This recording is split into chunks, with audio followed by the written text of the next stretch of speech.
Welcome to the Athletes Unlimited Softball League presented by Goody. Folks, you need a shoehorn if you want to get into sold-out Dumke Family Stadium in Salt Lake City. This is the place to be, and why not? We've got stars galore. How about Anna Gold? Anna Gold and the Blaze looking to play spoiler tonight, but it's not going to be easy. We've got the great Maya Brady and the Talons already playoff bound, looking to lock up the top seed in the championship series with a win today. What a season it has been for the Talons. They've played 21 games, folks, and they've won 17 of them. Kind of hard to believe. The Bandits have been special as well, but a win tonight by the Talons or a Bandits loss, and the Talons will have clinched home field advantage in the championship series. Hello, everyone. So glad you found us on a hot, steamy Saturday evening here in Salt Lake City with my partner, Natasha Watley. I am Eric Collins. It has been spectacular softball and spectacular weather here in the desert over the last 4 days. And as spectacular as the weather has been, that's how spectacular the Talons have been all series long. Yes, although the Talons have been on top of the Blaze this entire series, they've been close games. The Blaze have been putting up a fight until the very last out. We saw that last night. 4 of the first 7 meetings between the Talons and the Blaze have been decided by 2 runs or less. So it'll be interesting to see tonight if the Blaze can squeak one past the Talons. A big theme over the last couple of days has been the debut of Maya Brady. She's been sensational. But don't sleep on Sydney Romero. She has been equally good for the Talons. Salt Lake City has been so good to Sydney Romero. She is seeing the ball so well right now. She has been red hot.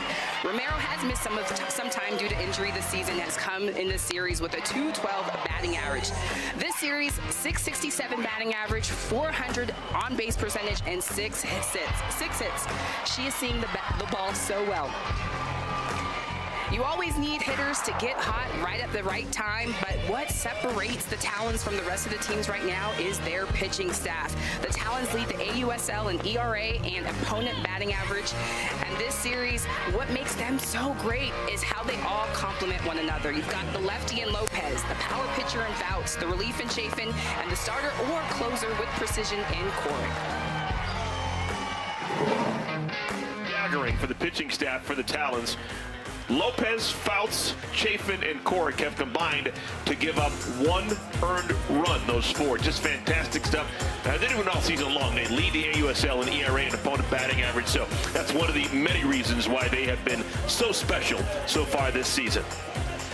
All right, we're ready to do this thing. Let's play it. 4th and final game of this weekend series, Dumke Family Softball Stadium. We will have the Talons as the designated visiting team. They'll hit first. This is the lineup card submitted by Howard Dobson. We highlight Maya Brady because, well, why not? She has come to the plate 10 times and reached 9. Unbelievable stuff. She's 7 for 8 batting. Each of the 3 innings, first innings that she's batted in, she has drawn a walk the first 3 games of this series. Flippin, Vidalis, Jacobsen, Romero, Jaquish, Bree, Ellis, and Charlize Palacios riding out the 9. They will bat against Devin Netz. Yes, Devin Netz. She just throws with fearless variety, and she gets the start today. And she throws a little bit of everything. Drop, screw, rise. Her hardest pitch is her rise, and that gets up to 65 miles per hour. Welcome back, Jalen Alchin. Jalen Alchin leading things off. She has not been on the active roster of the Talons for the first 3 games of this series. She has just been re-signed to replace Sierra Sacco, who is gone on the injured list.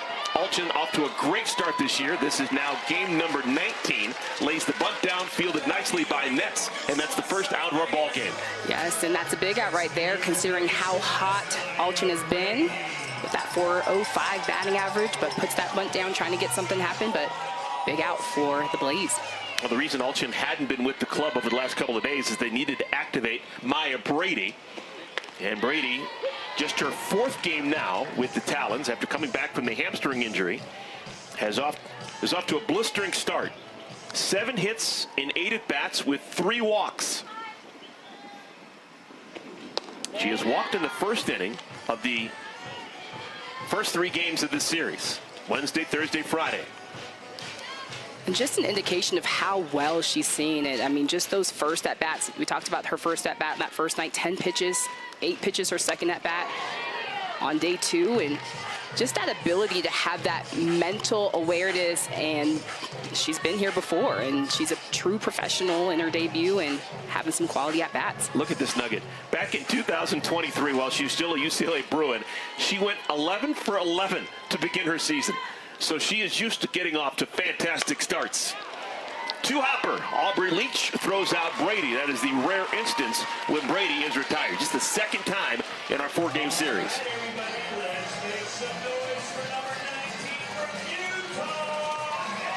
The Talons have scored in the first inning. Well, I take that back. They did not score in the first inning of yesterday's game. Okay, here's Hannah Flippin. Played her college ball on this field for the Utes. Called strike one to Hannah. And the plan today, Devin Nets starting both Alchin and Hannah Flippin with change-ups. Going right at, trying to slow down their rhythm, slow down their timing. On the season, Flippin batting average of 400 in games against the Blaze. Overall, .323 hitter with 3 homers, 20 runs batted in. But kind of an off series for Hannah, just 1 for 10. She's put the ball in play quite a bit, but nothing to show for it. Hammered foul.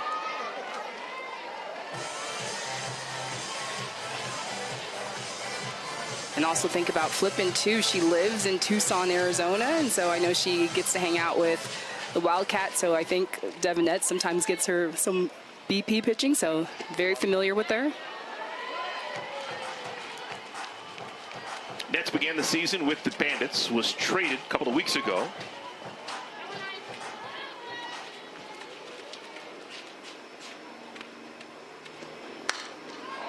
Popped up, right field, Mackenzie Clark. And the side is retired. So a really good inning of work for Devin Nets. She faces Alchin, Brady, and Flippin and retires them all. When we come back, the Blaze heading to the bat rack.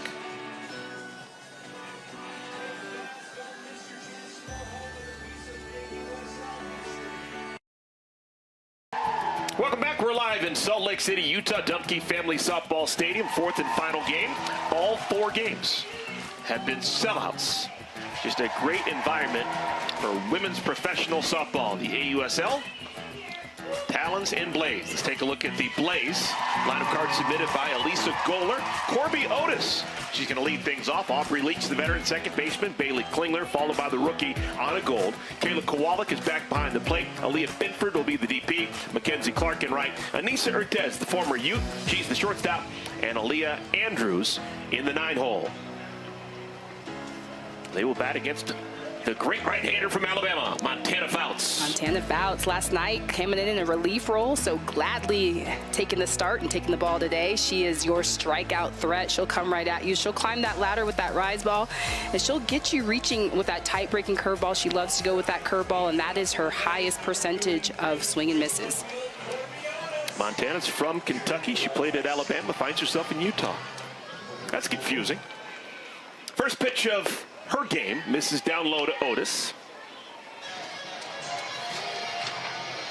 Otis, 21 for 66 on the year. .318 batter with 2 homers. Hard smash. Good opportunity for the Blaze here in the first inning. Here's Aubrey Leach. Leach came into this series hitting .333. She's now dipped below 300 on the year. .292 batter. 19 for 65 on her season. Showing bunt, takes a called strike. And Leach just hasn't had the success in the last 2 games, and so it's just important for her to try to put the ball in play. Right now, I would think about trying to hit behind runner, trying to hit right side, looking for something middle in. Showing bunt, gets it down. That's a good bunt.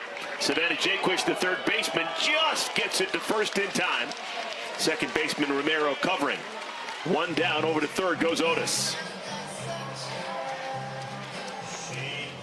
Jaquish just making some sweet plays at third, and just such a great utility player. We saw her behind the plate the last couple of days, but a great asset at third as well. Here's Bailey Klingler. Klingler had to deal with a tough night last night. She went home knowing that she had the bases loaded in 2 outs, a 1-run game last night, and couldn't come through for her team. Yeah, and that's something that you definitely carry over into today. And the best part about it is that you get to wake up, put a uniform on, and get right back at it. Klingler's been really good all season long. 379 batter with 3 homers. Leads the Blaze in RBIs with 15.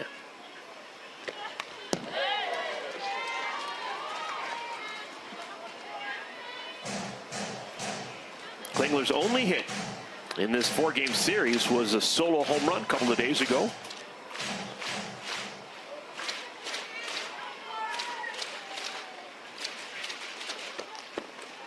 She's hit in some bad luck. She has put the ball in play every single time she's come to the plate, with the exception of the 7th inning of last night's game with the bases loaded. Yeah, and that was facing Kowalik, and Kowalik is tough. I mean, she switches speeds a lot, so got her on the change. Backhanded by the second baseman, Romero to home. They got it. Oh, the ball's dropped. Has Otis touched the plate? Yes, she has. Scored the run. Yeah, it scores a run. Home plate umpire Alex Leach took a while to signal safe. And just some good base running from Otis, just knowing that ball is on the right side. Just be aggressive. This is early in the game. You've got to take your chances. You've got to take your risks. But just this is a great slide by, and her hand does get in there. And that's the first run for the Blaze. So it's a 1-0 lead for the Blaze. Anna Gold swings at the first pitch, pops it up right side. Romero makes the play, 2 down. And today we're seeing Romero at second. We've seen her in at third base the last couple of days. This just shows the versatility that the Talons have, just the ability and the luxury that they have to move players in and out. We've seen, like I talked about, Jacobsen behind the plate. Now she's at third, and Sydney Romero at second today.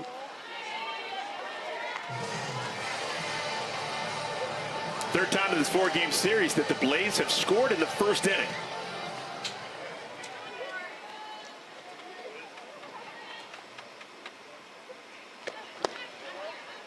Two balls, no strikes to Kowalik. Kowalik didn't start yesterday's game. Taylor Edwards was behind the plate. 255 batter with a homer. Hard but foul.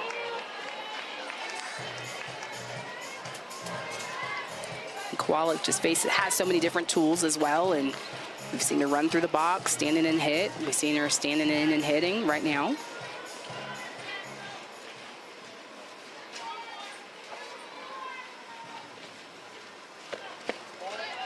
Three and one.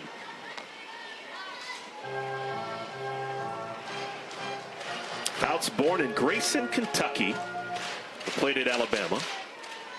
Kowalik is a Texan by birth, but played her college ball in Kentucky. Little touch and go, and it's foul. It's a good decision right there. Trying to make something happen. And also reading where Jacobsen is at. She's playing deep. Slow start for Kowalik. She's come on recently.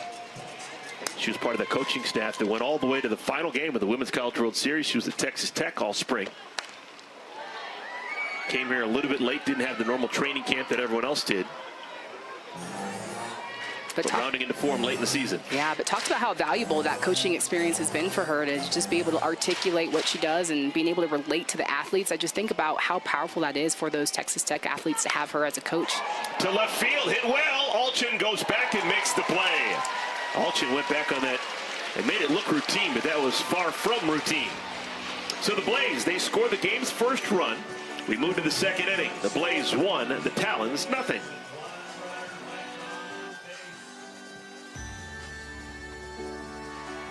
It's Unlimited Softball League is sponsored by Goody.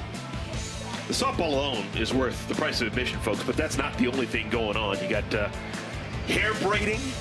You've got concessions that consist of cherry vanilla popcorn. Who knew? That's a thing here in Salt Lake City. I'm telling you, there's not one person who's come into this building over the last 4 days and left without smiling. It has been a fantastic environment for the AUSL. With Natasha Watley, I'm Eric Collins. Blaze leading the Talons 1-0. Devin Metz still in the circle. And why not? She's fresh. Only needed 11 pitches in that first inning. Yeah, and just coming right at. All of her 3 first pitches were strikes. So coming right at the Talons. Here's TV Tori Vidalis. Called strike one. 4 consecutive batters have started with a strike from Nets.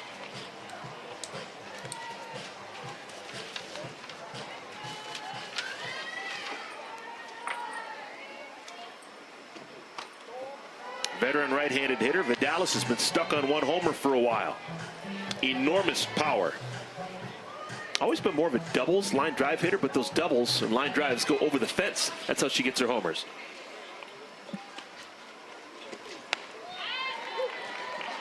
Yeah, she hasn't really been characteristic-like and just trying to find a rhythm.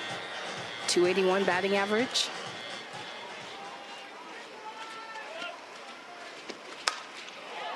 Two-hopper to Ortiz. First 4 retired and ordered by Nets. Next in line, Caroline Jacobsen. Jacobsen doesn't need to do much. With 3 games remaining in the regular season, she's oh so close to a 400 batting average. Currently hitting .397. 2 homers, 13 runs batted in.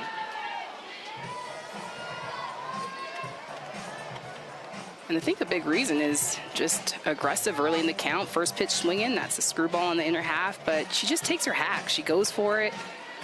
She's seen the ball well. Off speed pitch, 0-2. Nets looks good early. Yeah, Devin Nets throws that 65 miles per hour screwball, then goes to that 50 miles per hour changeup. Wow. After the changeup, she blows the hard stuff past Jacobsen. 3-pitch strikeout. And just this pitch sequencing, she starts Jacobsen on the inner half, goes with that changeup, and then finishes off with the 65 miles per hour drop on the outer half. 5 in a row retired by Nets to begin her ball game. Here's Sydney Romero. Sydney Romero came into this series with a batting average of .212. It's nowhere close to that anymore. She's gained almost 100 points on the batting average in 3 games. She's up to .310. This late in the season, that means you're doing something. Yeah, and what better time, too, just knowing championships are next week and just another hitter to get hot. We've talked a lot about Brady. We've talked a lot about Flippin, but getting Sydney Romero hot this time in the season is going to be a great thing for the Talons. 6 for 9 in the series, with half of those 6 hits being doubles.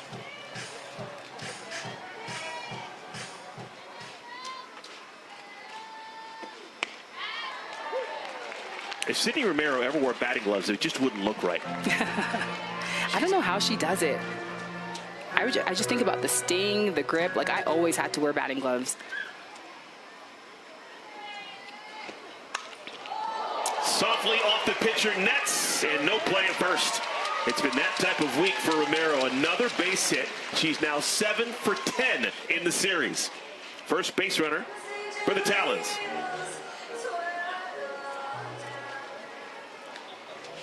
And this is a changeup, 51 miles per hour.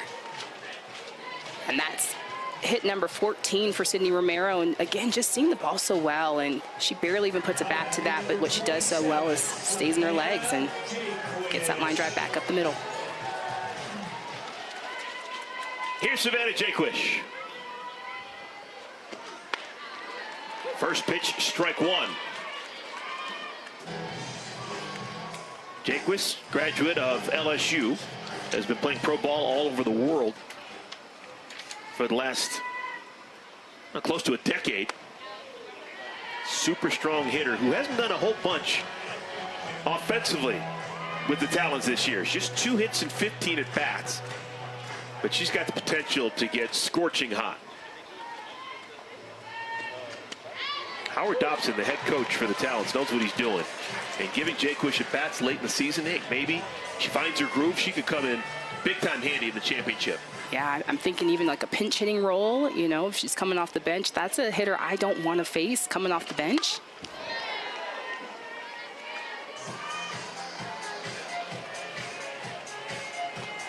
I like how Jaquish has got the sleeves rolled up. She means business.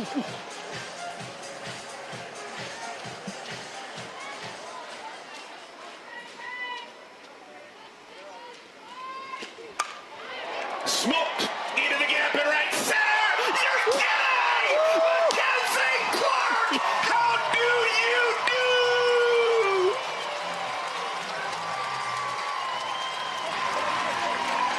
How did she make that play?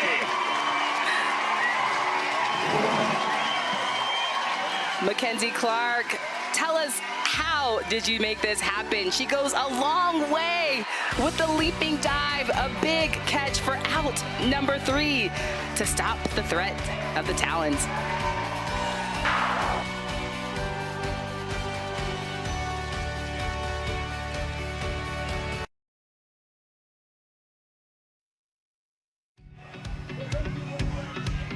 Bottom of the second inning, the Blaze still lead the Talons 1-0. It's still that score because Mackenzie Clark saved a run. She goes airborne and denies Savannah Jacobsen what would have been extra bases with a run up first to score easily. Mackenzie Clark, we just need her to teach us how she did this. I mean, just parallel to the ground. What a better catch to make to stop that threat. All the momentum going towards the Blaze right now. She did it right in front of Aaliyah Andrews, who's known worldwide as Air Aaliyah because she has made a number of those catches over the years. Yeah, look what I can do, Aaliyah. Mackenzie Clark will bat second here in the second inning. Head coach Elisa Goller saying, fantastic job. You've earned your meal money today. But you got to think about, too, just this 235 field. And if I'm an outfielder, I want room to run. And so I love to see these outfielders in action. Great plays. Aaliyah Binford will lead things off against Montana Fouts. Called strike 1 to Binford. Binford joining the team just about a week and a half ago, July 3rd, maybe 2 weeks ago. She's been impressive, both in the circle and in the batter's box. 0-2.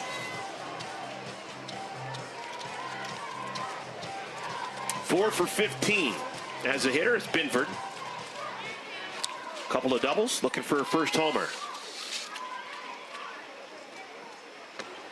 It's in there. She's got a lot of pop. Fouls it straight back.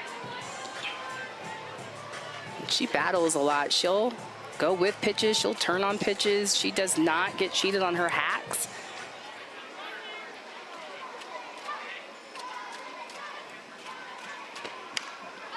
Looped to the second baseman. Play made by Romero.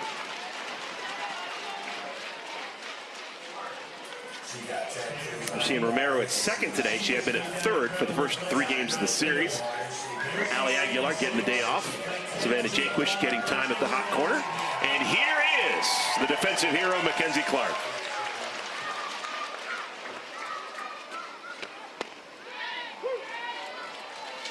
Clark began the season playing for the Volts, was traded as a member of the Blaze. 8 for 28 with a couple of homers. She hit 2 homers when she was with the Volts, so 4 total homers for Clark. Shows bunt. Vidalis. Good play.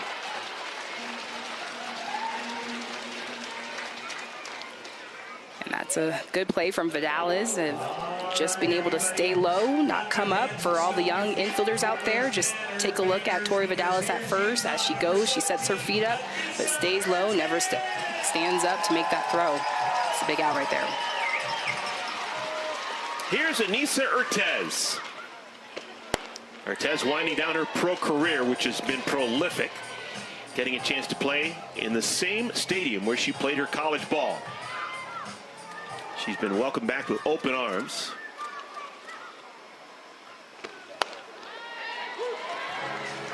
But right now, Montana Fouts not necessarily being very welcoming. First 2 pitches called strikes.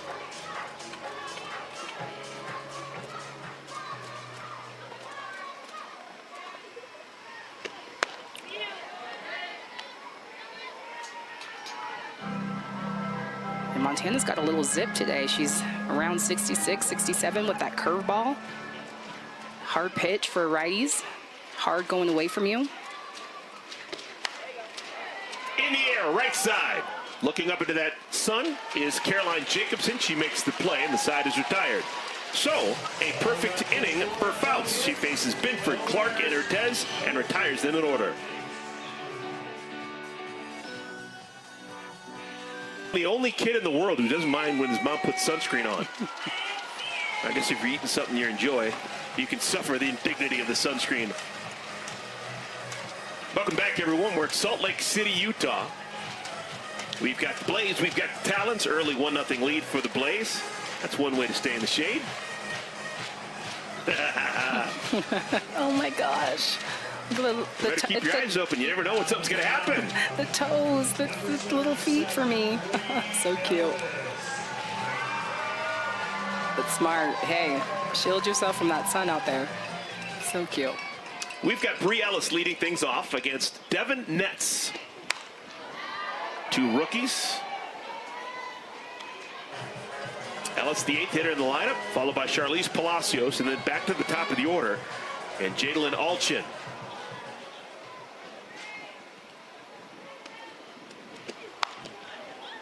Ellis has been out in front of a bunch of balls this week. Yeah, and you can tell she's not tracking it. She's not letting it travel, and exactly what you're saying. Her hands are out in front of her, and on that rise ball in, she's hooking it so much it's going behind her. Netz has got her set up 0-2. If you're Ellis, what should you be expecting with Netz? What's the strikeout pitch that you've seen this season from Netz? It's that curveball or change, and so that curveball I would have been thinking right side because that's probably the best pitch you're going to get, something hard. High drive down the left field line, foul. Otis gives chase and makes the play. Good job by Corby Otis, not giving up on that. Maybe the wind kept it in. Out number 1. We've seen Otis all over the place this series, but goes quite a distance and just knows exactly where she is on the field and makes the catch.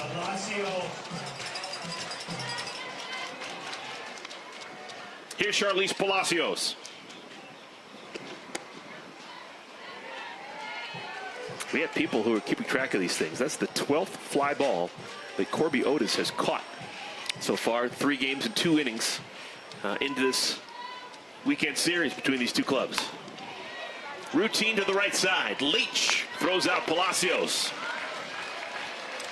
All right, first time through the order, Devin Netz has given up just 1 base hit. That was to Sydney Romero with 2 outs in the 2nd inning. Now back to the top of the order. Jadalyn Alchin will bat. Welcome back, Jadalyn. She spent the lion's share of the season with the Talons, but was not with the team over the last 3 days when Brady got activated. But earlier today, a transaction, Sierra Sacco placed on the injured list, and Alchin reselected from the reserve athlete pool. Rich getting richer. Team with the best record in the league getting Alchin back, who's got numbers that are as good as anyone's in the league. Right, and just, I mean, what a great pick to be able to go into that reserve pool and be able to pull her back in before she left, seeing the ball so well, and was a spark plug for the Talons before she went on that reserve list. 17 hits and 43 at-bats for Alchin. She's only struck out twice. Tied for the league lead in steals with 6. He's also got power, 3 homers. Into center field. Andrews makes the play. Side is retired. 4 in a row retired by Netz. She is looking the part of an ace here through the first 3 innings. It's a 1-0 lead. The Blaze on top of the Talons.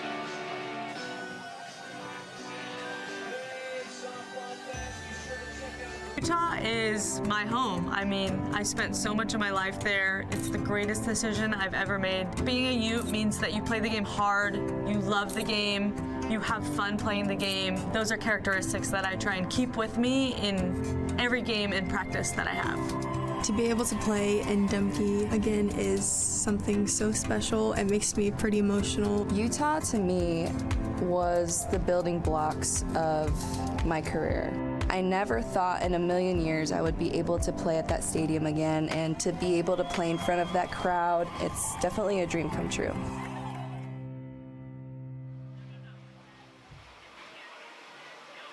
Four teams in the league, and 3 of those players are former Utah Utes. Hannah Flippen, Anissa Ortez, Mariah Lopez.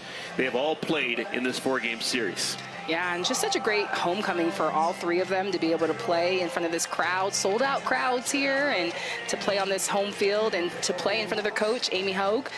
So just a great special moment for all three of them. Weather has cooperated. It has been hot, but it has been just fantastic. Spectacular to be in Salt Lake City in July. Aaliyah Andrews will be followed by Corby Otis and Aubrey Leach, batting against Montana Fouts. The rare first pitch ball thrown by Montana Fouts.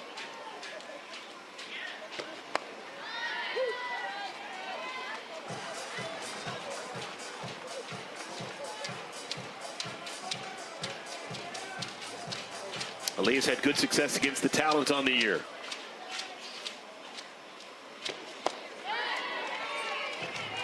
She talked about yesterday how she likes to use the ground. You can see her there just trying to get on top of that Montana Fouts curveball. And so again, just trying to slow herself down. That's another thing she talked about too, is just being more controlled through the box. Slowing herself down there.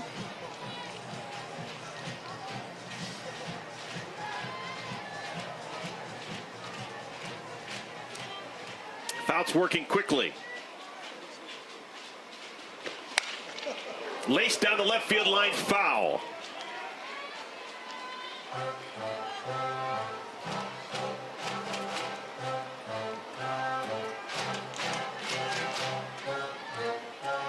And the Blaze batters, almost to a player, they all have really good numbers, particularly over the last couple of weeks.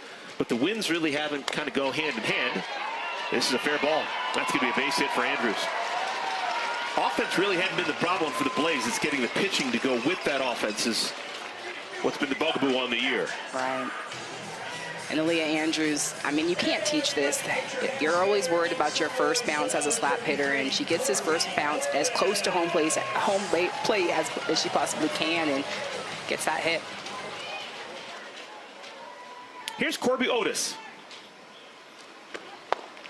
Doubled and scored back in the first inning. That's the only run of the game. Otis in her last 3 plate appearances yesterday, 2 singles and a walk, so she hasn't been retired over her last 4 plate appearances. Right back to Fouts, double play.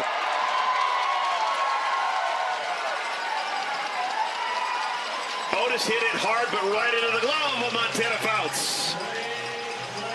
And Montana Fouts, he reacts on this. First, let's make sure we catch the ball, but always having your head up, looking for that next out, and she gets Andrews sleeping at first, double play.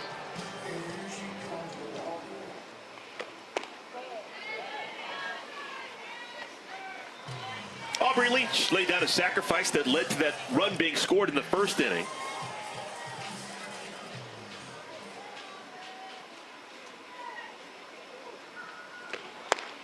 If I had put my mortgage down on someone in this league getting a bunt down at an important time, I'd put my money on Aubrey Leach. I am right with you, and I'm going to put my money down with you because she's just so money. I mean, just her softball IQ, so skilled, so crafty.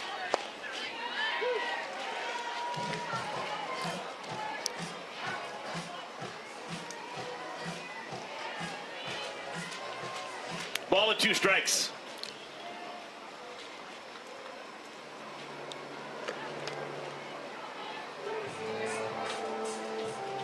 And that's Montana Fouts' drop. She's been missing on that pitch a little bit, so just trying to find it.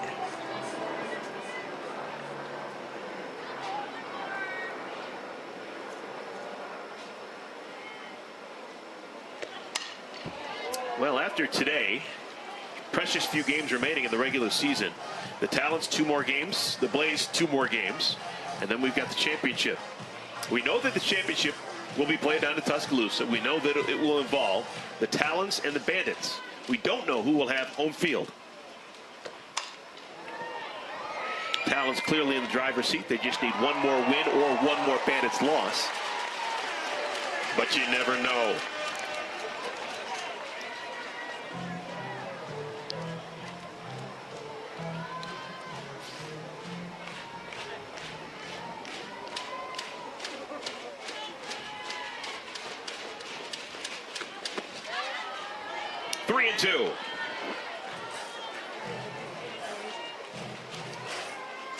It's the first time today that Fouts has gone to a full count.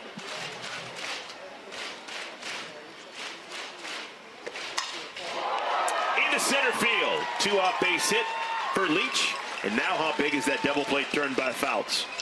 It's huge because that's a run right there. But Aubrey Leach just being able to go deep into that at-bat, seeing that ball deep, fouling off a lot of pitches, battling. She wins that battle. Here's Bailey Klingler. Drove in the game's only run back in the first inning. Hit into a fielder's choice. With a runner on at third, she bounced it to the second baseman Romero, who chose to come home. And the throw was not in time to get Otis starting down from third.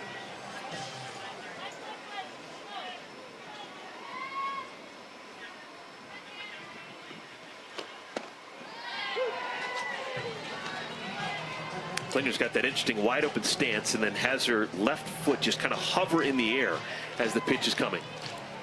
She gets that foot down though, and she gets closed, and so interesting. Everybody's different batting stances. Romero bobbles, recoups, and throws out Klingler at first. And that will do it. When we come back, we will be talking to the left fielder for the Blaze, Corby Otis. She's got a microphone. She's got an earpiece. We're going to have a conversation with her.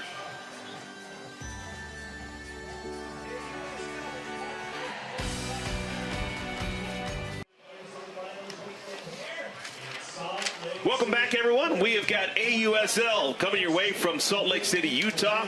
It is the fourth and final game of this series between the Talons and the Blaze. New pitcher coming out for the Blaze, the veteran Florida Gator, Alicia Ocasio. When AO's in the game, everything's going to be A-OK, right? Oh, yeah. This is the 8th appearance on the year for Ocasio. Yeah, Alicia Ocasio, I mean, she throws a little bit of everything. We'll see a rise, drop, change up, and she'll go with that hard fastball, 65 miles per hour. But she gets her high swings and misses with that rise, and we'll see her go to that to try to get the strikeouts. Ocasio inherits a 1-0 lead. The only run of the game coming back in the first inning. Corby Otis hit a scalding double to left center field, and eventually comes around to scoring this ground ball to the right side. A creative slide by Otis, and she is in safely. It's a 1-0 game as we play the fourth inning. And wouldn't you know it, Corby Otis wearing a microphone. You can hear us. Hey, Corby, how you doing out there in left field? I'm great. How about you guys? Fantastic. Hey, it's been fun watching you play.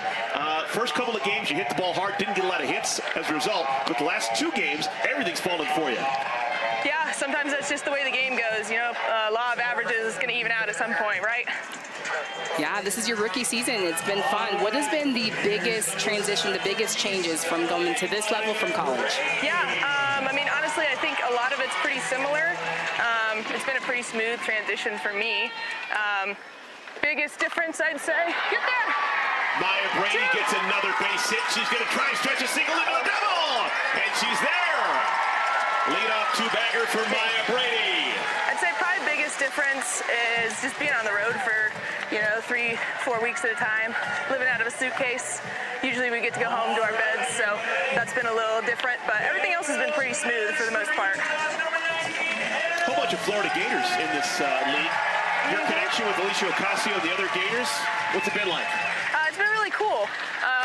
I think that the Florida Gators have a really rich tradition, and we value that when we're in college, and then now to be playing with and against some really, really great Florida Gators, it's been a dream come true. Good pitch! So you've been facing some of the best arms in the game. What's been your approach at the plate? Yeah, I think just trying to slow the ball down as much as I can. We do a lot of film, a lot of prep going in. Nobody. So I think just investing in my plan there, and when I get up there, just trusting my eyes. In the bottom of the first, when you're that runner on third, was that coach telling you to go right side, or is that something that you read? That was a read. She had told me to read it at the beginning of that play, and just going to the backhand side, that's a tough throw, so I just decided to bet on it. Yeah, it was stellar. Got to take the risk. Of course. Can we get a scouting report from you? You've been obviously in left field this entire series, watching the debut of Maya Brady, who didn't play the first month of the season, but she's been fantastic. What are your thoughts watching her from, 300 feet away? Yeah, she's obviously rolling right now, seeing the ball well, and that's really, I think that's been cool for her to see that, because she just got back from the IR, so missing a big chunk of the season there. I think it's cool she's making the best of it. That's awesome. Is there anything from playing with the Blaze that surprised you, or just coming in and playing in the Pro League? Anything that's surprised you at all? Nobody! No tag, no tag, no tag! Uh-oh. I think, honestly, just, I think it kind of surprised me how quick I adjusted, and I don't know if it was just coming off of the college season.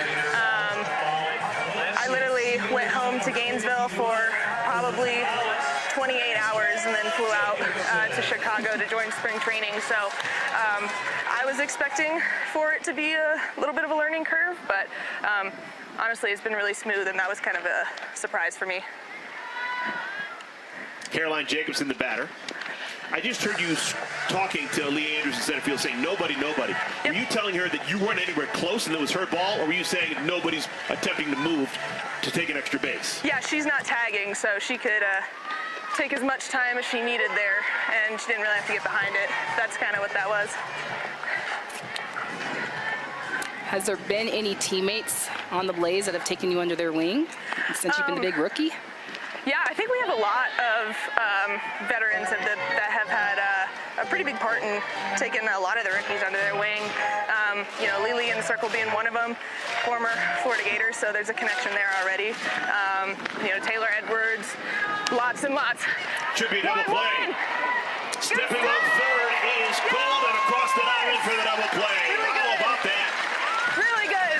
Yeah, but that's one thing that makes our team pretty special. We got a lot of experience, a lot of good talent on this team, so that's been really awesome to learn from. Corby, it's been so much fun watching play all season long. Thank you for your time. Thank you guys. Double play turn by Anna Gold. Will she be a Gold Glover this year? Probably will. Back in a moment.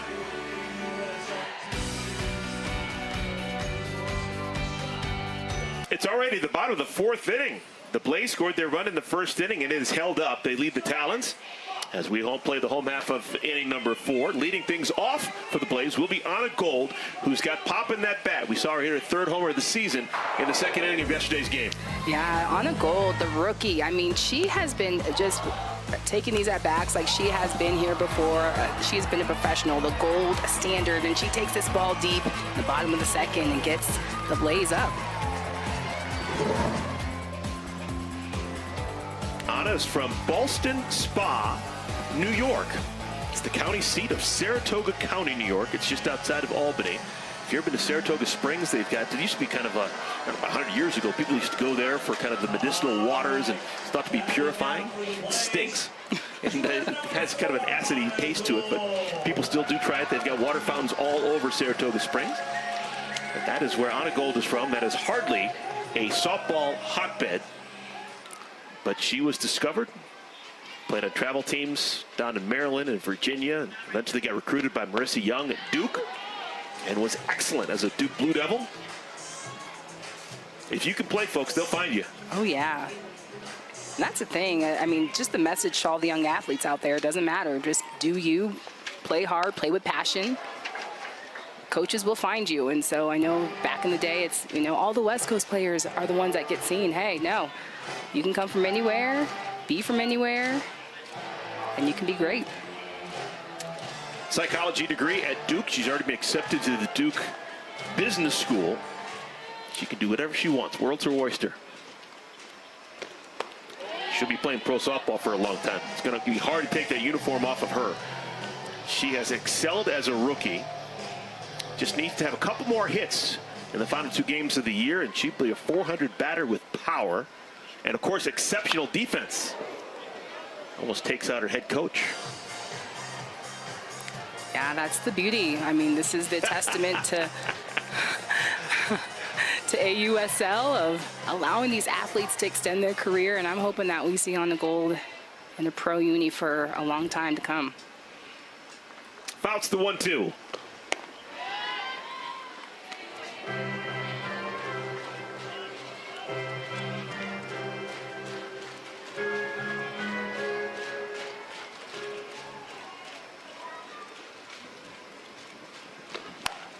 Oh my goodness.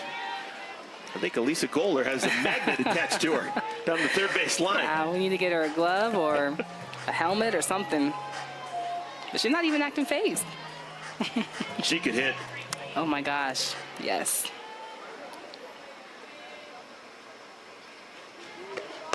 Oh, that's a good pitch. Gold knew it. Out number 1. And that's a 2-2 curve coming in at 67. That's just too close to take, and Montana Fouts gets Gold looking for out number 1. That's the first strikeout for Fouts.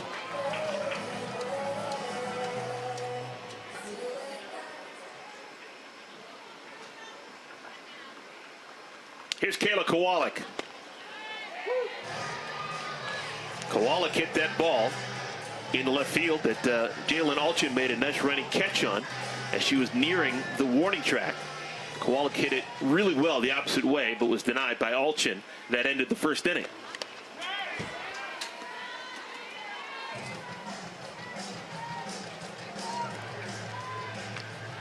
And I like the decision. That last at bat, she stood in swinging, she popped it up, but now running through the box. Again, trying to use Montana Fouts' velocity.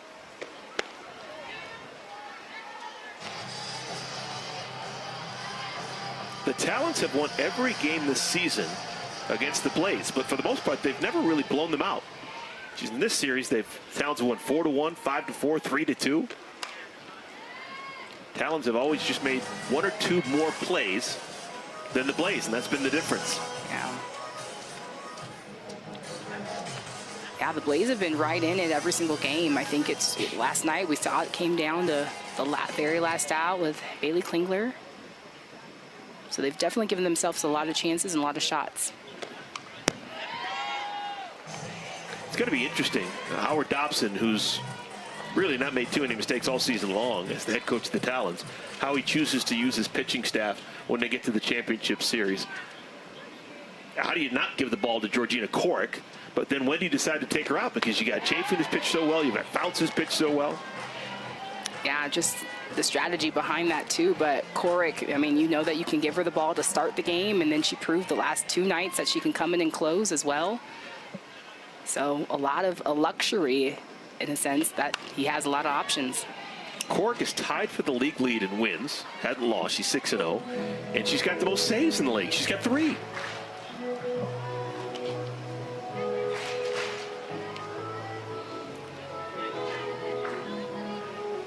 All right, Kowalik's put up a fight. Here's the 2-2 pitch from Fouts. Great job by Kowalik. A gapper on her way to second. May think about 3. And she stops. Oh, Kowalik's got good speed. With 1 out, I would like to see the head to third. Well, I'm up here waving her. Kowalik's got speed, and that ball's away from her. And Sydney Romero's got to throw that ball across the diamond, but Kayla Kowalik just stays in her legs. This is an off-speed pitch at 66 miles per hour and takes us to right center. But someone with the speed like Kowalik, hey, let's go. She should be standing up on third right now. And being at third with 1 out is totally different than being on at second with 1 out.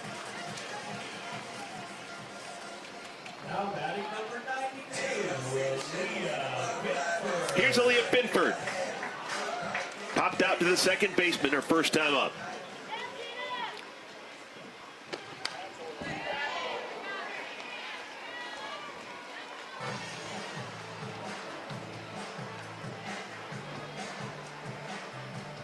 Blaze have yet to have much success with runners on today. They're 0 for 5 with runners on base. Is that just luck of the draw, or is that kind of a skill that certain players have, being able to hit with runners on? I think it's a skill because some hitters will put that pressure on them and make it the at-bat much bigger than it needs to be. And so, you know, I go to a Hannah Flippin. I mean, every time runners are on, she's clutch. Popped up on the infield. Speaking of Hannah Flippin, she makes the play just on the cut of the grass. That's out number 2. I've heard so many times over the years when people talk about great softball players, sometimes no brain, no headache. You know, don't think. Yeah. Just be. Yeah. Here's Mackenzie Clark. Made the defensive play of the game with a diving grab into the gap in the second inning. Saved a run. Now batting with a runner on at second and 2 outs. 4 homers for Clark on the year. 2 at the Volts, 2 as a member of the Blaze.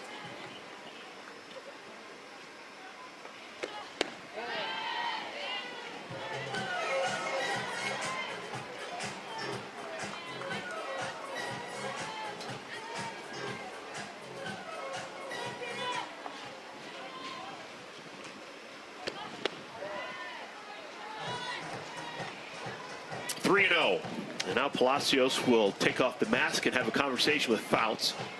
This may just be strategy. Do you really want to pitch to Clark with a base open to first, or would you rather pitch to Ortiz, who's in the on-deck circle?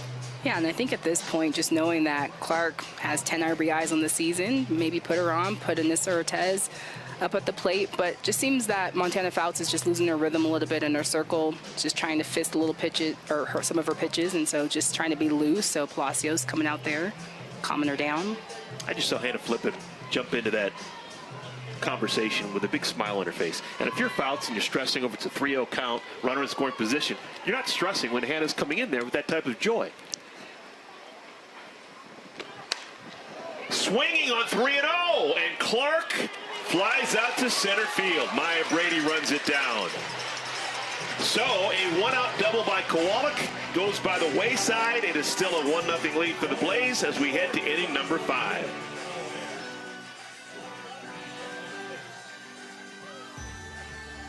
One nothing score as we play inning number 5. Both sides, not just Talons, not just the Blaze, both sides have played fantastic defense this afternoon. We have been seeing some great defensive plays on both sides, and defense does win championships. This is a testament to why we're seeing a low-scoring game. But that Mackenzie Clark catch in right field, definitely the highlight. But Montana Fouts just being able to field her position, know exactly where she needs to be on the field, and just everybody taking care of the ball today for both sides. Both the Blaze and the Talons have turned to double play. Alicia Ocasio in the circle, beginning her second inning of work. Let's see if she can solve the riddle of Sydney Romero. In this series, Romero 7 for 10, 3 doubles. Single back in the second inning, swings to the first pitch, hits it high and deep to right. On the warning track, Clark makes the play.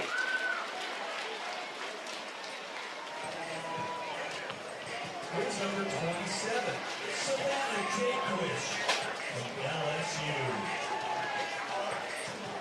Savannah Jacobsen is next. A lot of history between Jacobsen and Ocasio.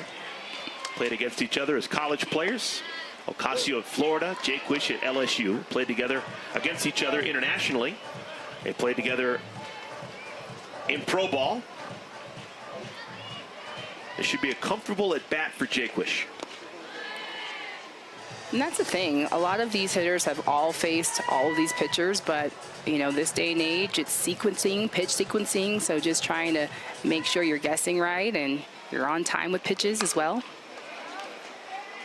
Leach can't make the play. Would have been tough. She was right behind the bag at second. Jacobsen runs pretty well. We've got a runner aboard with 1 out.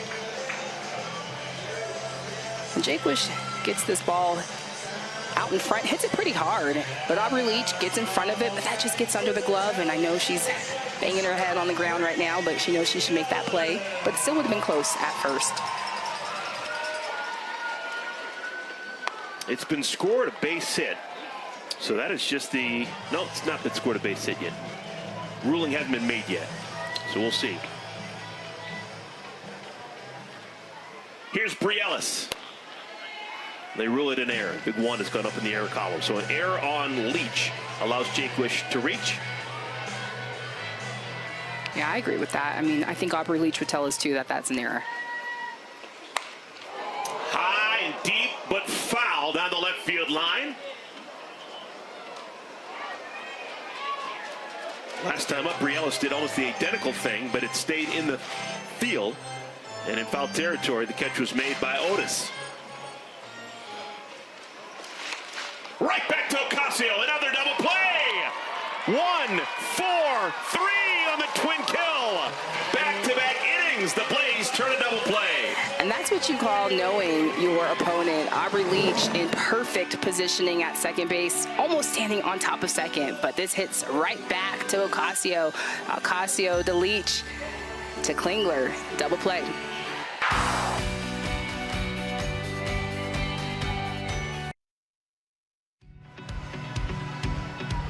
Welcome back, everyone. Look at this. Amy Hogue has been, well, the talk of town. Why not? She's been the head coach here at Utah for so many years, threw a perfect strike for our first pitch, and was congratulated by 3 of her former teammates, Mariah Lopez, Anissa Ortez, and Hannah Flippin.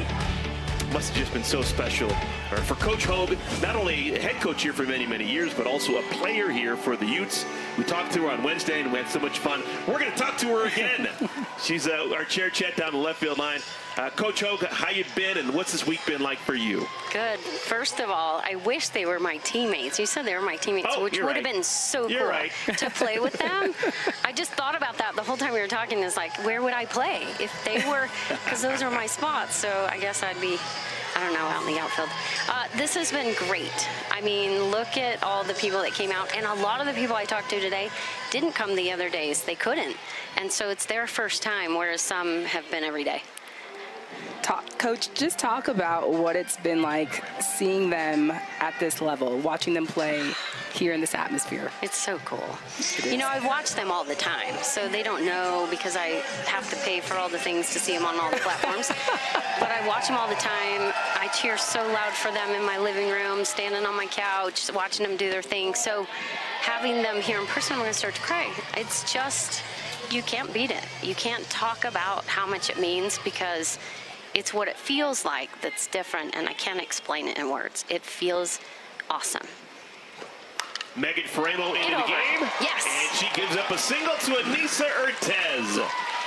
She did that a lot for me, too. What was it like the first time you saw Anissa Ortez? How old was she, and how different was she than she is right now? Well, she was barely shorter than me when I first recruited her. She was playing third base. Her uncle, George Arahu, who was coaching at Fullerton, I was surprised he wasn't recruiting her. I says, why not? He said, I think she's too lazy. And I said, she's really good. And he goes, oh, no doubt. And I said, I can help her with the lazy part. I mean, she was just a kid. I said, she does this in and out quicker than anyone I've ever known. So I will take her, thank you. And I followed her around everywhere. And then Hannah was playing shortstop, so I pretty much shifted them over. So they played third and short when I recruited them, and then I shifted them to short and second. Yeah, I was curious about that. How did you make the decision? Ortez backhanded by Flippin, and they get the lead out at second. Typical Hannah Flippin goes into the hole and gets Ortez out at second. Yeah, I don't like when they get each other out. That's been the worst part, and it's happened a lot. But, well, most of the balls go in the middle of the infield, and they were 2 of the greatest. So I wanted them to still play next to each other on those sides. That wasn't a tough move for either of them. So, I mean, at first, talking them into it, they didn't love it, but I think they agreed that it was the best move ever. Yeah, Coach. I mean, just watching that play from Flippin, I mean, was she doing that in college, too? She was. Yeah. She was. Yeah. She came in with so many skills, and a lot of people are saying, you coached her up, but I just showed up, wrote her in the lineup, and there she was. So we taught some things about game management. She actually, the 2 of them became almost my guinea pigs because I had ideas I wanted to try, and the 2 of them could do it. And then I try something else, and they could do it. And so I kind of built all my little tricks and a lot of new drills with the 2 of them being my guinea pigs. It was fun. When we talked to Hannah Flippin, I've heard her say a number of times about playing here at Utah, a lot of it was about playing with joy. Is that the type of kid that you recruit, or is that the type of atmosphere that you try and create? Hopefully both. I mean, not every kid has that face that says this is the best day of my life when it's 4th hour practice and the last day of the week. But some show up with that. I make sure I have enough on my team that show up with that so they, you know, help enlighten the rest of us, even me on some of those long days. But yeah, I mean, if it's not fun, you're not going to get better. So have fun and get better is my motto. And you do both every day. Some days a lot of get better, some days a lot of have fun, and it just kind of depends on what your team needs. But you have to have both every day. Yeah, Coach, talk about Mariah Lopez a little bit. I mean, I think when I think about her, I think she's responsible for putting you guys back on the map, getting you guys back to the World Series. But just talk about how she came in and how she grew underneath you. Yeah, it's kind of fun that Faraimo's pitching right now because she's part of Mariah's turning point story. So, you know, UCLA was the team that we were always trying to beat, and just her demeanor on the mound was something that I wanted for Mariah to learn. And Mariah had the pitches, and she just needed to believe that she could have that type of mentality on the mound. And I never talked to her about Faraimo. It wasn't something we had the conversation about, but because we were around them so much, the Bruins, you saw her start to emulate that. And one day I tried to take her out in a game, no lights, like halfway through her junior year, and I walked out to get the ball from her, and she was like, no, I don't want to come out. And I'm like, oh yeah, we're gonna start having fun now. Because before it was kind of like, yeah, I probably should come out, or she'd even look at us like I probably should come out. But as soon as she was like, no, I created this mess, I want to fix it, I'm good, I got this, I knew that was the turning point. And she just soared after that. But that was her that did that. We just got to witness it, and that's when she was ready. She always had the skills. It's great. Coach, I want to talk about your playing days as a Ute. You have a record that's going to be really hard for anyone to beat. You and a couple of teammates once batted 14 times, actually 14 at-bats in a game, a college game. Yeah, one game, one really long game. That's a fair ball. Taggart. Oh, Vidal steps on the bag. There's 2 outs now. Runners in second and third. Can you give us just a thumbnail of what that game was all about? Yeah, we were in the championship. We had no losses. Creighton had 1 loss. And so if we win the championship, we go to regionals. And we were tied, and we were still tied, and we were still tied. We played 31 innings that night and lost. I was the last out of that game, actually, just to tell you. And so we had to play him again. But I had 14 at-bats in that game. Charmel Green, my administrator here at the U, she was 7 for 14 in that game. So that's in the record, but I don't think I got half of that many hits. But she's someone to note there. And then we played him again. Same thing, ended up tied, and we went 25 innings. So we had a doubleheader, 56 innings, 12 hours. That's crazy. And we won. It was 6 in the morning. We started at 6 at night and almost missed our flight. Oh my gosh. Yeah, and that was back when you had like cell phone or pay phones. I don't even know what they're called. And so I told my parents I'd call them as soon as the game was over. When I called them at 8 a.m., they're like, what? Because they still brought the table out and handed out the trophies. And it's like 6 in the morning. We're like, can we skip this? But yeah, it was fun. And actually, I think Creighton and Utah should have a reunion with all the people in that doubleheader because it was incredible. And Kelly threw for the other team, and Kelly Brookhart, she threw, I think, 56 out of 56 innings. Oh my goodness. Lefty, and she got better. So when my players say, 4, I'm kind of tired, I'm like, call Kelly. She threw 56. This game sounds epic. It was epic, and a lot of it's on YouTube. I saw some of it. So 56 innings. 56 inning doubleheader. Crazy. Wow. Yeah. Hit me one. Well, Coach, thank you for your time. Thank you for being a fantastic host. And Yes. we have enjoyed our time here. It has been an absolutely wonderful experience. Thanks for coming to Salt Lake. Go Utes. Thank you, Coach. That's Coach Amy Hogue. All right, y'all are great. 6th inning, when we return, Blaze leading the Talons 1-0. No runs were scored. There were 2 hits.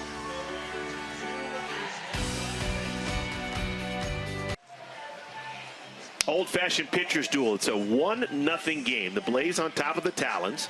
We played 5 innings. This is the top of the 6th inning. We will see Palacios, Alchin, and Maya Brady bat here in the 6th inning. Maya Brady finishing off her first weekend as a professional here in the AUSL, and she has looked the part of a superstar. I mean, she has been lights out, and Maya Brady looks like she hasn't even skipped a beat, knowing that she was on the injury reserve, but since coming back on day 3, day 4, she has just been unstoppable and seeing the ball so well. 1 for 2 so far today, so Brady in her first 10 at-bats has 8 hits. She's got an 800 batting average. Oh, by the way, she's also drawn 3 walks, only struck out once. She will hit third this inning, and she'll hit against more than likely K Ricketts, who has come into the game.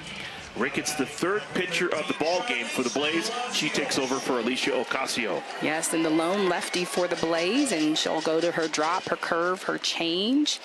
And she gets her lot of swings and misses on that drop ball. You'll see her go both sides on that drop, and she'll mix in that curve as well.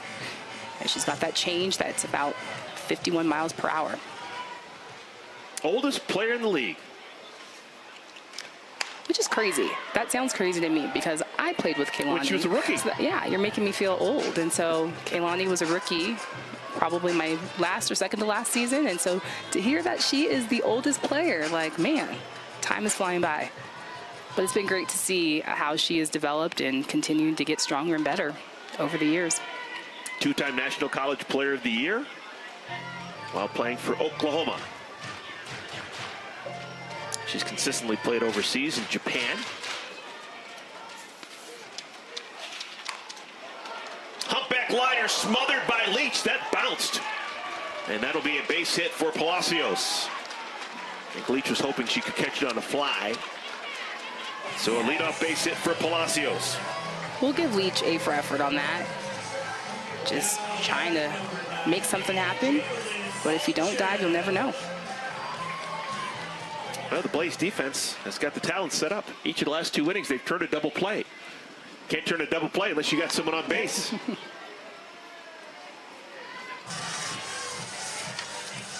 Jadalyn Alchin is the batter. First game of this series for Alchin. She takes the place of Sierra Sacco, who got injured yesterday. Here comes Gold. Thought about throwing to second, throws to first in time. That'll be scored a sacrifice. Bang, bang play at first. Palacios is now in scoring position. And on a Gold on that, right off the bat, was thinking 2 on that.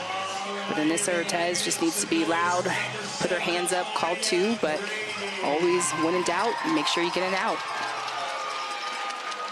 Here's Maya Brady. They don't need to pitch to her. She has 8 hit and 10 at bats this series. They got a runner out at second. Nobody's at first. They could intentionally walk her. 800 batting average. Good start, Ricketts. 2 quality strikes.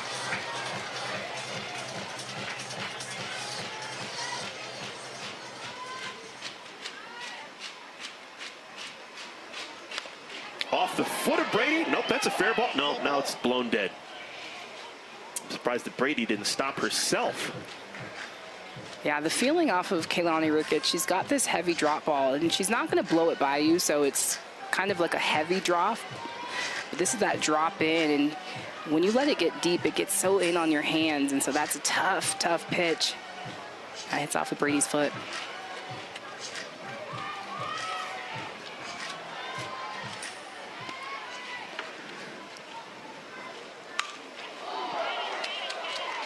Ortez throws out Brady.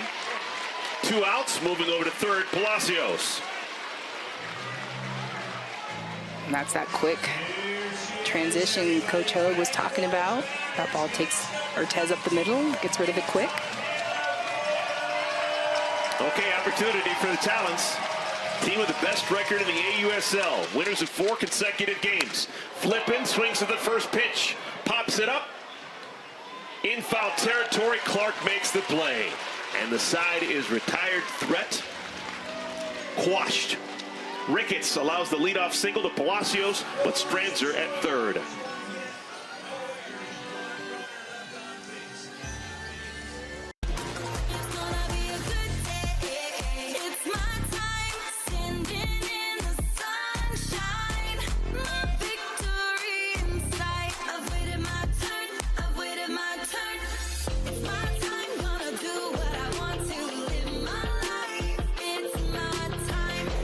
We've had 1 run in the game. It came back in the home half of the first inning, and it has stood up. The Blaze a 1-0 lead. We're playing the bottom of the 6th inning. Only player with multiple hits would be Corby Otis. She had a double in the first inning, and she came around to score on a fielder's choice by Bailey Klingland. That's the only run of the game. We have seen 3 pitchers throw for the Blaze, 2 pitchers for the Talons. Megan Faremo begins her 2nd inning of work. She got into trouble last inning, but got out of it.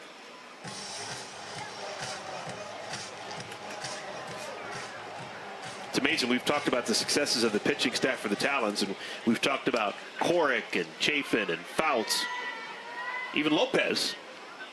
But it's Faremo who's got all this talent, who's done it before, who may be the wild card when the championship rolls around. That's foul off the bat of Gold.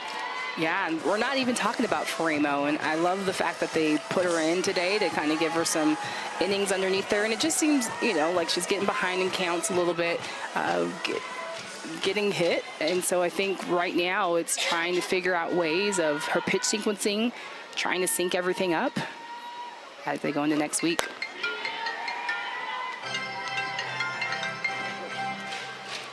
On a Gold, Kayla Kowalik, Aaliyah Binford scheduled to bat here in the home half of the 6th inning.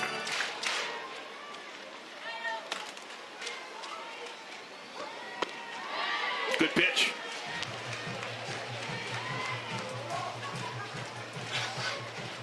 Historically, what's been the strikeout pitch for Faremo? Historically, she throws everything for a strike, but against righties, that curve that we just saw, she can go to that changeup as well. But that curve is tough. That just hit 70 miles per hour. And so, I mean, that's smoke moving away from you as a righty, and that's just tough.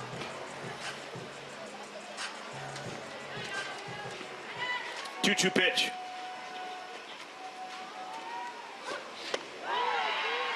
The Blaze haven't won so far in this 4-game series. They've lost 3 tight games.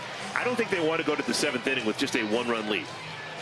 An insurance run or 2 would go a long way. 3-2 pitch. That's a good at bat. Professional at bat by Anna Gold. She's aboard for the first time.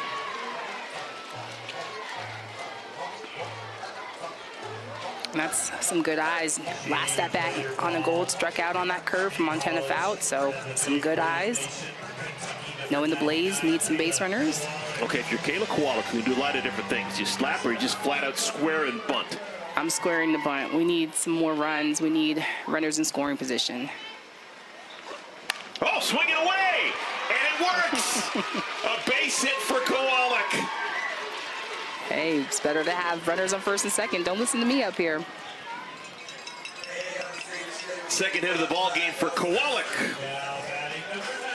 Kowalik just swinging first pitch. And this is a screw, but this screw just hangs a little high. And some of Faremo's pitches are just hanging right now, and so Kowalik taking advantage, wins that battle.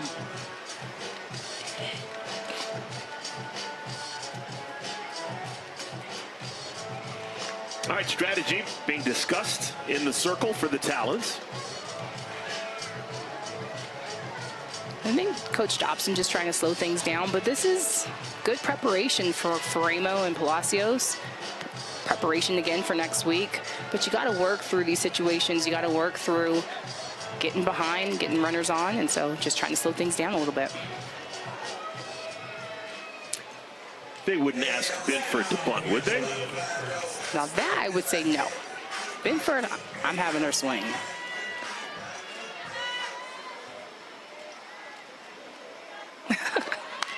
She lays down the bunt, and it works. Oh, man. So runners on at second and third with 1 out. First professional sacrifice for Binford. But squares early, sacrifices herself, make sure she gets on top of this ball, gets this ball down, moves the runner, does the job. Runners on second and third for Blaze. Here's Mackenzie Clark, biggest at bat of the game for her. Squeeze! And the ball is fouled. Oh, Elisa Goller. I love it. Rolling the dice. I love it. But they need you on defense right now. I needed you when I was playing defense. Like, squeeze. I love it. Runner was barreling down the line. Mackenzie needed to put the bat on the ball, and at least she fouled it.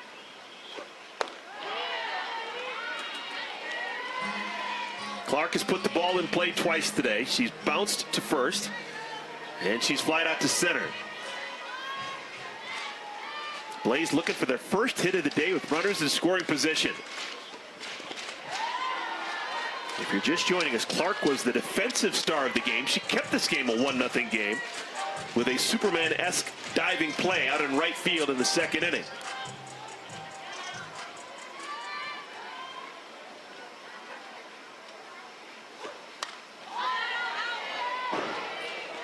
Two and two. Romero would love a strikeout. Yeah, and I think just keeping it in our hands, that was a screw. So anything up and in, screw, rise. It's a screw again.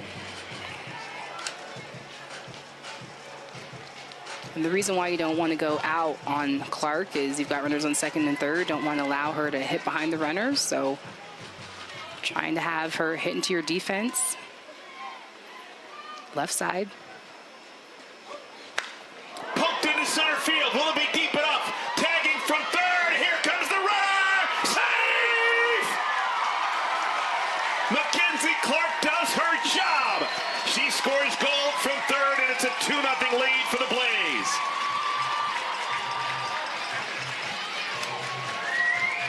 And Mackenzie Clark just doing a job. A little choke and poke. This is an off-speed pitch. Just gets that bat out there, but that's all you need in this situation is to get that into the green, knowing that what you've got speed on a gold at third, and that's some insurance runs for the Blaze, up 2-0. Mackenzie Clark comes through. So a little bit of breathing room for the Blaze. Talons only have 3 more outs to work with when we get to the 7th inning. They will have a puncher's chance. They have Vidalis, Jacobsen, and Romero, the scheduled 3. But another at-bat for Anise Ortez. We thought that maybe she had her final at-bat here in this place where she played her college games, but she's going to get one more opportunity to impress her family and friends. She singled an inning ago against Romero.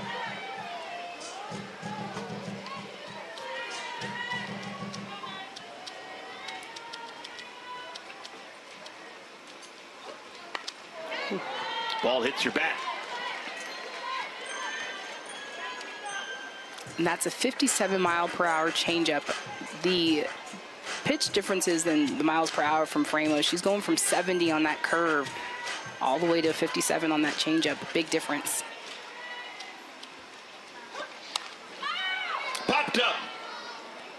Catch is made by Sydney Romero, and the side is retired. But an important insurance run is scored by the Blaze. Sacrifice 5 by Mackenzie Clark, scores on a gold, and it's a 2-0 lead for the Blaze over the Talons.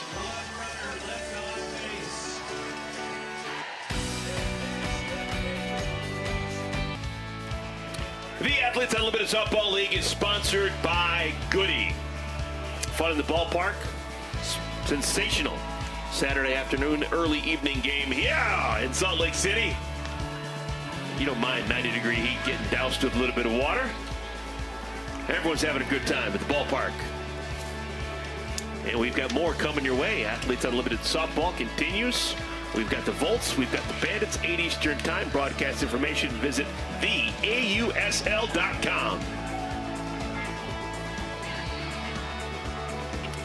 Talons and Bandits both battling to see who will have home field when the championship rolls around down in Tuscaloosa. Morgan Zirkle, I'm telling you, she's got a chance finishing with the Triple Crown. Currently leads the AUSL in homers, and she's really close in batting average and runs batted in. She has been the truth. Skylar Wallace, fantastic. Amanda Lorenz. A lot of fun in that ball game. Elena Votter's going to come on. This is a save situation for Votter. It's the 7th inning. Last chance for the Talons. Tori Vidalis swings at the first pitch and pops it into the stands. I'm a little bit surprised they took out K Ricketts. Yeah, I am too, but I think another good choice, Votter. She's all about that command. She'll pound the zone. She'll pound it with that drop ball. She'll make you put it in play. High percent of the time, she'll go to that drop and change. 67 miles per hour with that drop ball. Vidalis, Jacobsen, and Romero scheduled to bat against Vaughter. Third baseman Gold hasn't made a fielding error all season long. Just one throwing error, that's it. One down. She's a pro at third, and just her reacts for me. She's always where the ball is, and no matter where she falls and fields it, she always seems to get a throw off, and I think that's what's been impressive. She'll be on the ground, on her belly, still making those outs. Gold's college teammate at Duke, Caroline Jacobsen, is the batter. Frustrating day for Jacobsen. She's been to bat twice and accounted for 3 outs. Struck out in the second inning, lined into a double play in the fourth. 1-1.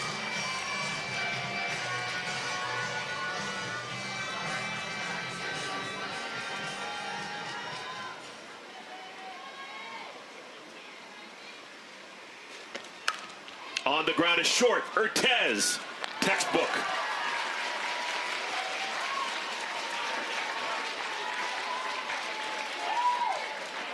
And now the Blaze 1 out away from picking up the W.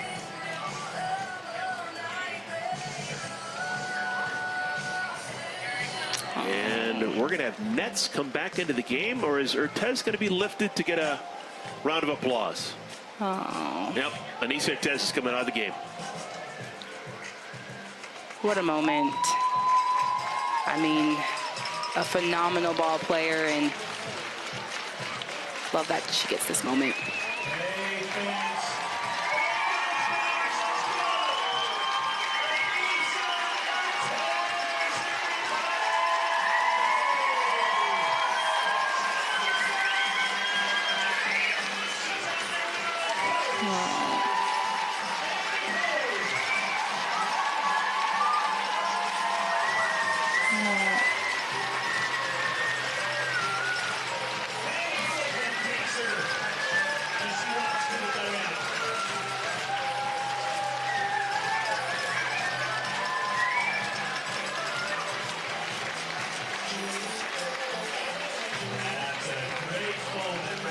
Urtez announcing her retirement at the end of the summer. She's still going to play in the All-Star Cup, but this will be the final game that she plays here in Salt Lake City in a career that began on this field when she was a young freshman recruited out of California to play for Amy Hogue and the Utes. Yeah, and to think that she was even contemplating not even playing this season, but saw that AUSL was going to come here to Utah and said, hey, yeah, I'm there. And I love that she gets this moment. And what choked me up a little bit is seeing Flippin running all the way around from the first base dugout to greet her as she runs off the field. And so, special moment. She left the game better than when it started.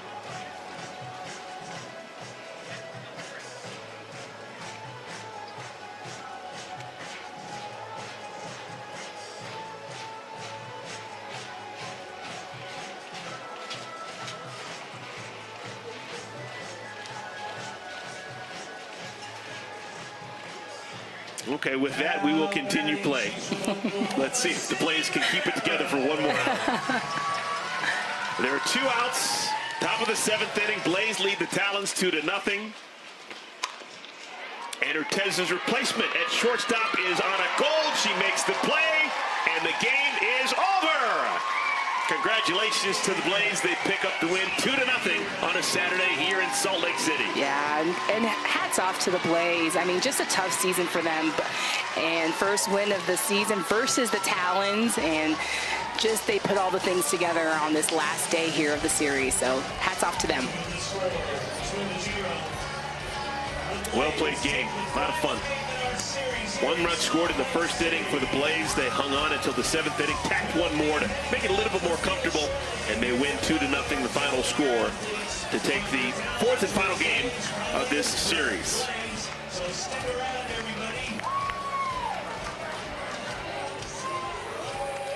Well, we're going to step aside for just a moment, folks. When we come back, we're going to put a bow on the day for Anissa Urtez. We will talk to Urtez when we come back to Salt Lake City.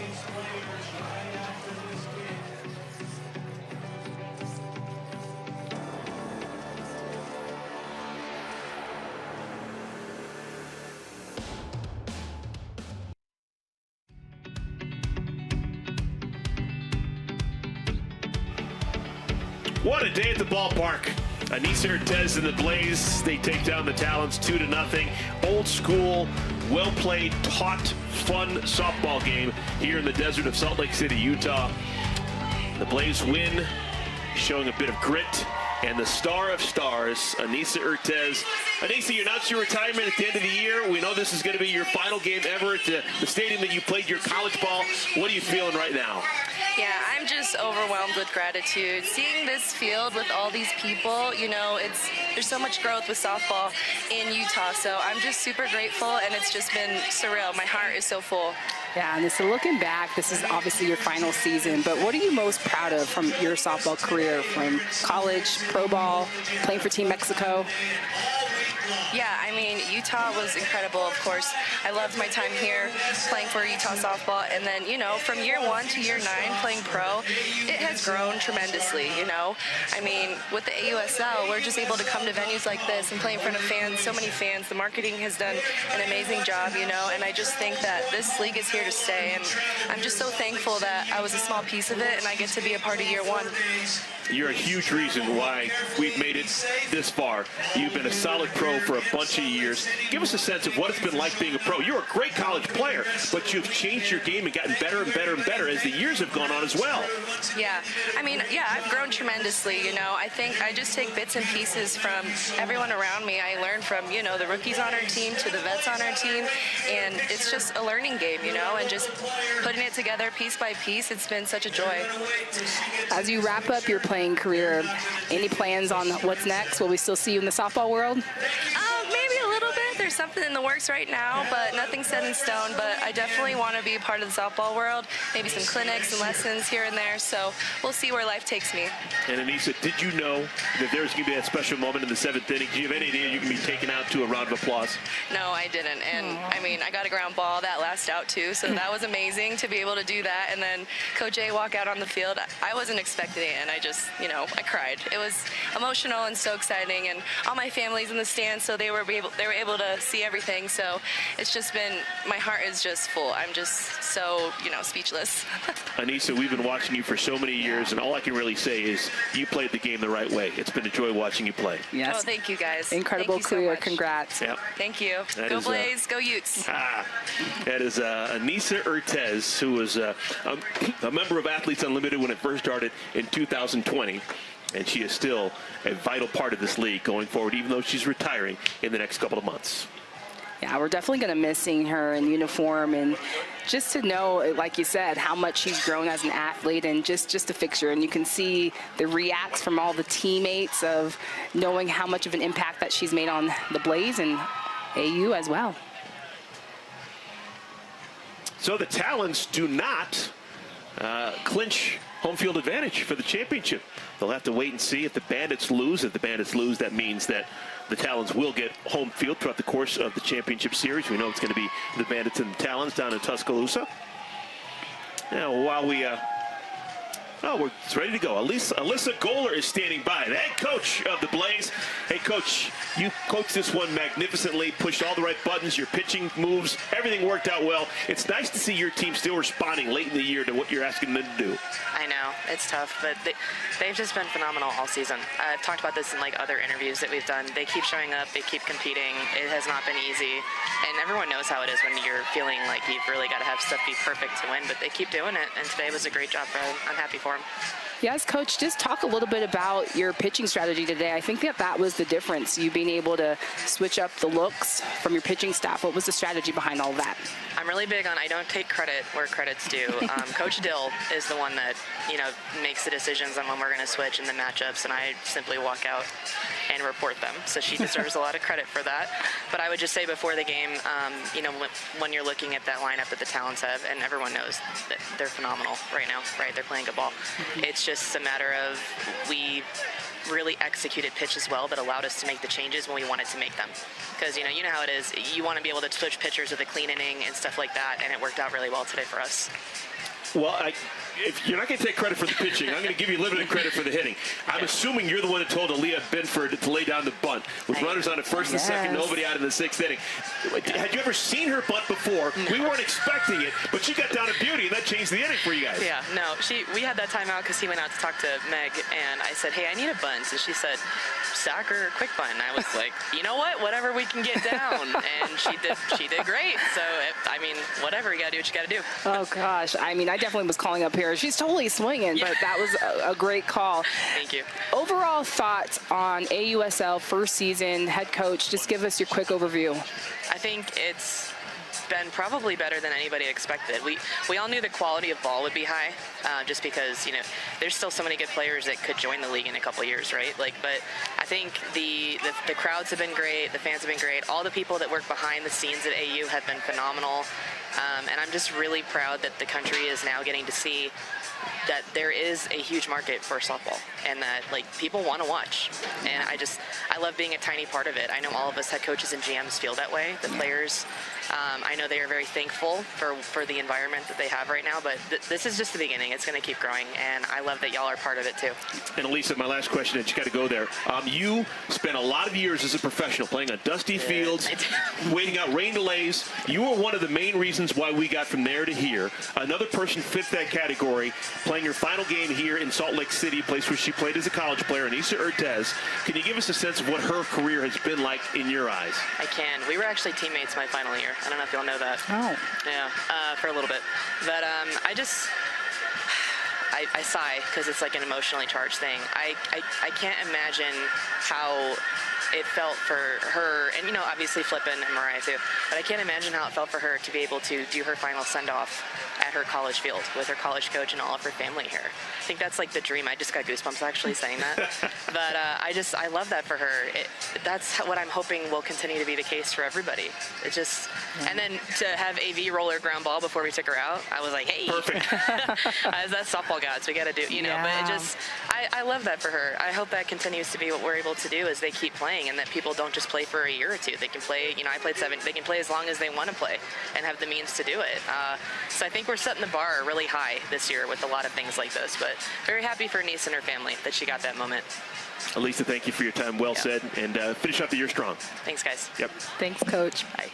Nice win for the Blaze on a Saturday here in Salt Lake City. 2-0 is the final score.